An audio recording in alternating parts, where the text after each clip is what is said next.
Good morning friends. ये आपकी हिंदी व्याकरण अध्याय नंबर फर्स्ट, पहला भाषा और व्याकरण। अब भाषा क्या है? देखो, हम अपने विचारों को दूसरों को प्रकट करते हैं, दूसरों विचारों को समझते हैं, उसको भाषा कहते हैं जिस भी साधन से।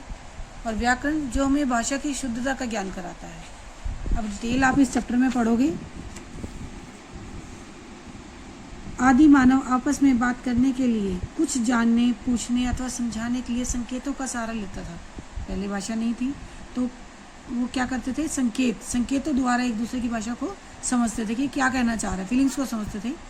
धरती पर लकीरें बनाकर भी बात समझाई जाती थी, पर यह बहुत कठिन था, बहुत मुश्किल था कि छोटी सी बात को समझाने में भी बहुत समय लग जाता था।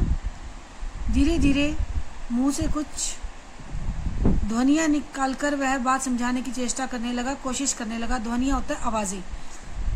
जैसे जैसे परिवर्तन हुआ, मानव मुंह से बोली जाने वाली ध्वनियों से पूरी तरह बात समझने लगा। अब जैसे जैसे समय बीतता गया, जो मुंह से ध्वनियाँ निकलती थी, आवाज़ें निकलती थी, उनको इंसान पूरी तरह से समझने लग गया। फिर लेखन कला का विकास हुआ, यानी कि लिखने की कला का विकास हुआ। यहीं से भाषा की शुरुआत हुई, यहीं से भाषा प्रारंभ हुई। जब हम अपने मन के भाव या विचार दूसरों को बोलकर या लिखकर प्रकट करते हैं। देखो, हमारे मन के अंदर कुछ भी आता है, कोई भी भाव आता है, हम उसको या कैसे प्रकट करोगे? या तो बोलकर करोगे या फिर लिखकर करोगे। और दूसरे उसे सुनकर या पढ़कर समझ लेते हैं। तो दूसरे कैसे समझेंगे उस बात को? या तो सुनकर या फिर पढ़कर।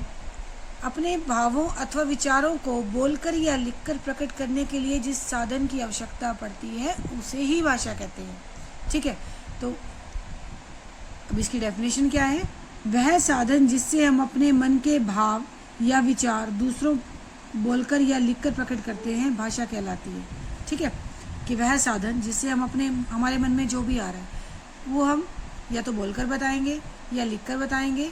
तो जैसे भी बताएंगे उसको भाषा कहते हैं। ठीक है, भाषा, ये डेफिनेशन आप करोगे। ये अगर आपके पास लास्ट में क्वेश्चन आता है कि भाषा किसे कहते हैं, उसका आंसर बनता है। क्वेश्चन ना भी आए तब भी आप इसको क्वेश्चन बनाओगे। ठीक है, नोटबुक में लिखोगे भी कि भाषा किसे कहते हैं। भाषा वह साधन है जिसके मन के भाव या विचार दूसरों बोलकर या लिखकर प्रकट करते हैं। ठीक है, भाषा के रूप। अब भाषा कितने प्रकार की होती है? फर्स्ट है बोलना, सुनना। एक बोलेगा, दूसरा सुनेगा, इसको बोलते हैं मौखिक रूप। ठीक है, बोलना सुनना भाषा का मौखिक रूप है।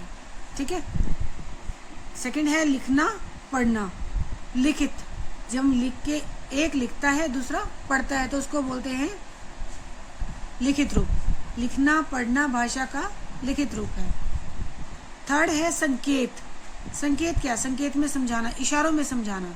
जैसे कई बार हम हाथ हिला के किसी को बोल देते हैं कि आप बैठ जाओ, या फिंगर को मुंह पर रखकर बोलते हैं कि चुप हो जाओ, इशारा करते हैं ना, तो इसको बोलते हैं सांकेतिक भाषा। लेकिन आमतौर पर क्या है कि दो ही रूप फेमस हैं, बोलना मौखिक और लिखित। सांकेतिक जो है वो भाषा का रूप में मान्य नहीं है। ठीक है, फर्स्ट है मौखिक भाषा। अब मैंने आपको बता दिया, आप इन शॉर्ट आप देख भी चुके हो इसको, लेकिन डिटेल क्या है, इसकी परिभाषा क्या है?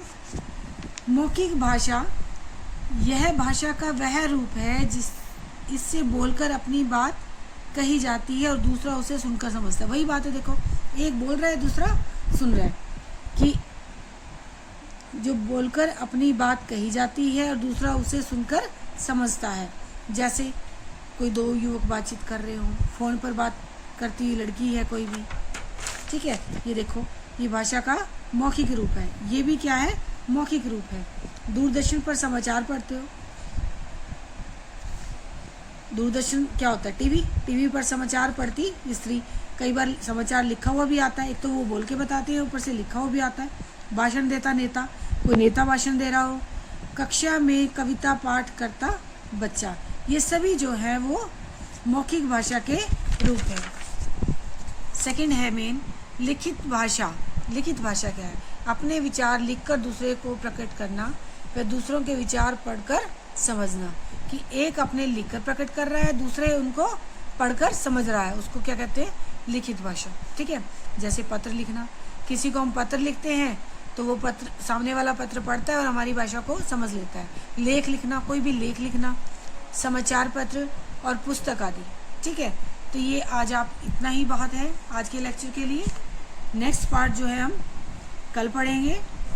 जितना मैंने पढ़ा दिया है हिंदी की तरह आप उस सभी टॉपिक्स को आप रिवाइज करोगे। 3 हमारे क्वेश्चन बनते हैं। भाषा किसे कहते हैं, भाषा के कितने भेद होते हैं उनके नाम, फिर लिखित भाषा और मौखिक भाषा किसे कहते हैं, ठीक है। आप ये क्वेश्चंस भी राइट कर सकते हो और साथ में इनको पढ़िए अच्छे से समझ कर। Okay bye.